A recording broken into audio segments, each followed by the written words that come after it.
Hola Jesus, Jesus,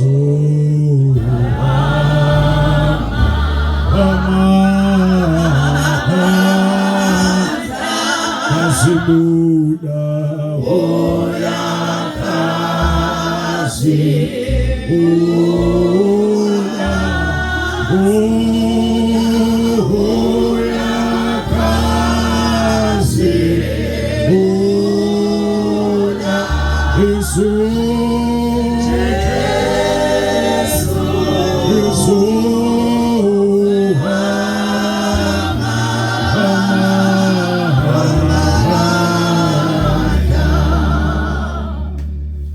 Jesu Kristu inkosi. Jesu Kristu inkosi. Lomile lapha mkwenu ubaba uZulu osuka le Richards Bay. Entabeni indlu kaJehova ilapho ngikhonza khona uma ngifuna ukukhonza uNkulunkulu. Ngithi ke angibingelele ubaba umpostoli.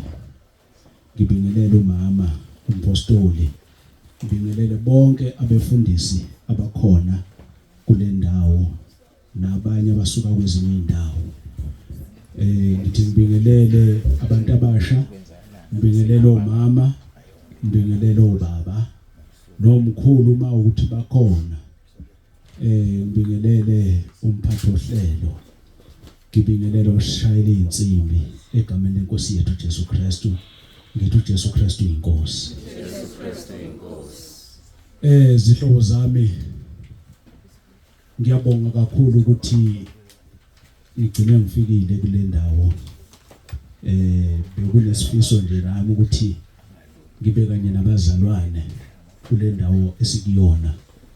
Ngifisa kakhulu ukuthi ingathi uNkulunkulu bengasisiza ukuza kwethu la mase sihamba sihambe sesikutholile ebekade sikuzele.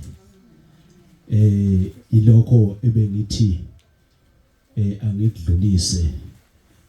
UPetro ngelinye ilanga ekhuluma noJesu, kade uJesu esentabeni bemshiya abantu behamba. Uthi Petro, Nkosi bengingayapi ngoba amazwi okuphila ayatholakala kuwe. Uma uhleli kuJesu uzothola amazwi okuphila.